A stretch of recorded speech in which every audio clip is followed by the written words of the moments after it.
And this segment is brought to you by DraftKings Sportsbook, America's top-rated sportsbooking app. Not only is it safe, but Deke, it is secure and reliable.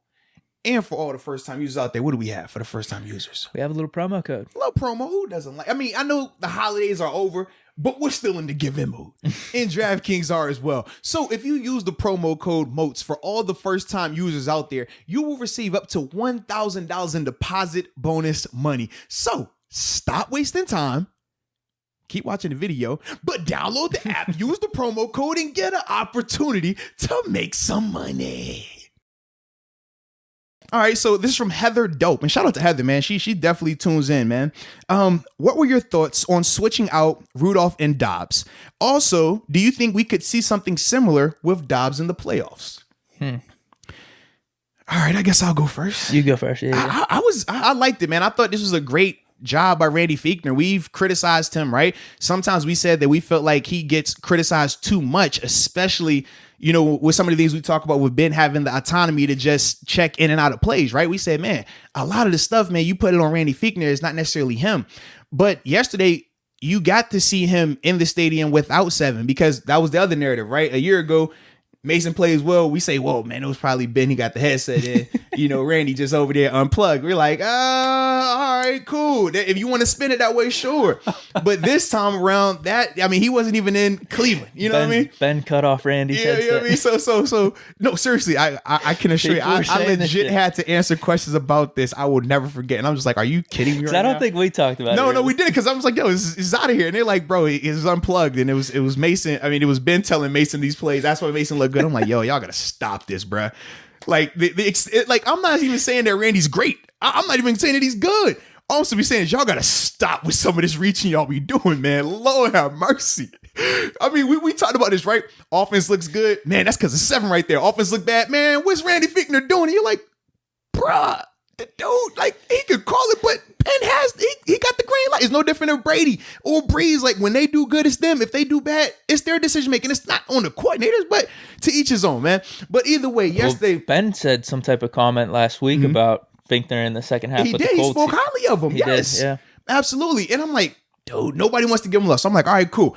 But yesterday, man, the formula that he created of having Mason throwing the ball the way he was doing, but then utilizing Dobbs in a manner where he could come in and create spark with his legs. I mean, the running game looked effective when he was on the field. He had a 13-yard run. It looked good. The offense moved where I love the balance of both of those guys. And shout out to both of them as well for being super unselfish. I mean, for Mason, think about this, right? He completed a 47-yard pass and came off the field. Yeah. Like, it was happening multiple times.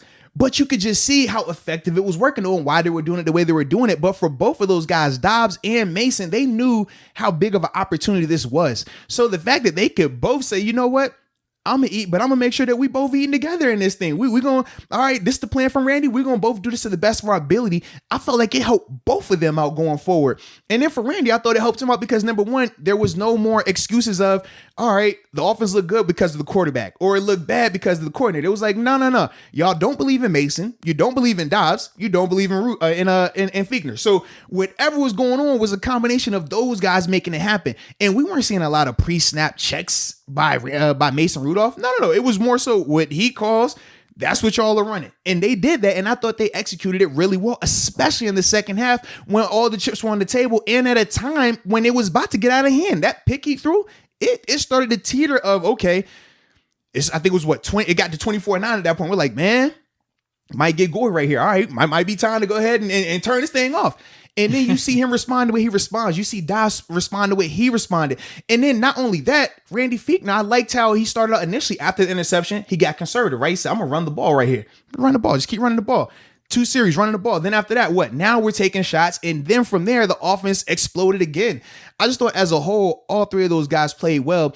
And I thought that the plan of them rotating in and out the way they did was good. It took a lot of guts because that isn't something that I'm sure you just pop up like, hey, I'm going to rotate y'all, but only, when you need to run the ball. It could come after a big play, though. Don't worry about that. And both of y'all got to be on part with that. That takes a lot to even present that to those guys and even present it to Coach Tomlin. But shout out to him because he believed it, they believed in it, and they executed it. And that's why I thought it was very impressive and why I was a fan of it. Now, in terms of the playoffs, It's not happening. Let's be real. Ben's not coming off the field. Number one, he doesn't have a desire to, but number two, how do you justify taking him off the field for Dobbs to run the ball? People will say Taysom Hill. People have to remember Taysom Hill's package early on was 1 or 2 plays on offense.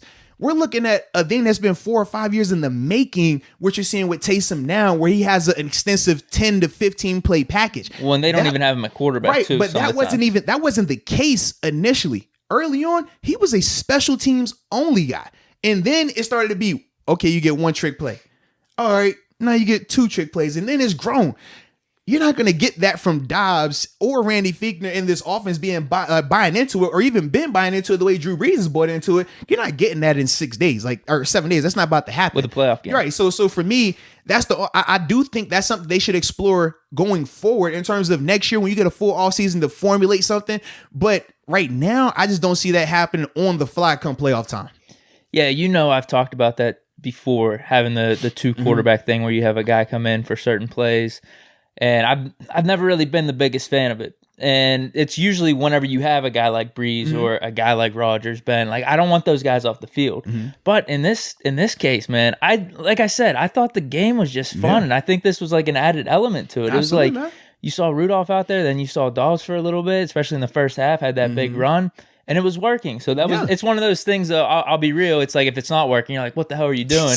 When it is working, you're like, wow, this is kind of cool. This is interesting. This is something new. This is fresh.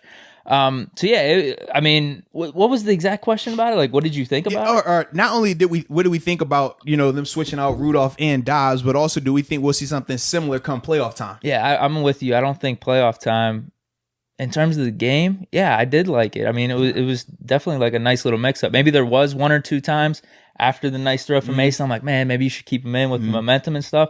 But there were a couple times in the second half when Dobbs was in, and it's either, I think he did a shuffle pass, or we did run the ball with him being in. It wasn't necessarily him running it, but we still got like 4 or 5 yards or something like that. So it did work. It did. Like, I don't know what else you can say. I just, like I said, for me, I just love the creativity. That was the big knock, right? I mean, even though we've already shown multiple times where creativity wasn't the issue, where we've seen people open, and whether it was protection, whether it was, a drop pass or accuracy, it was still plays designed well, called at the right time. So that's why for me, like, I always had a hard time with that. But like you said, man, with this scenario here, come playoff time, it won't happen. The only way I could see something like that happening is if Ben were to get hurt. But the only thing that I still don't think it would work is because of this.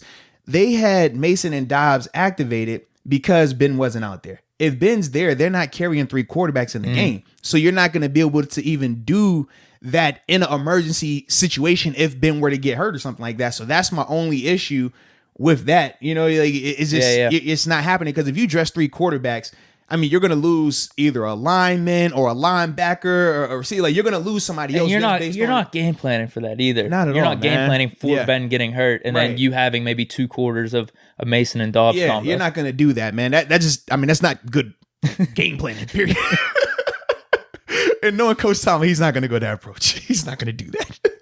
Unless he already knew going into the game that Ben was on like a threat. You know what I mean? Like, that's different. But that's not the case. Ben is coming off a week of rest, so should be a totally different perspective this week. But that was a good question. Shout out to you, Heather.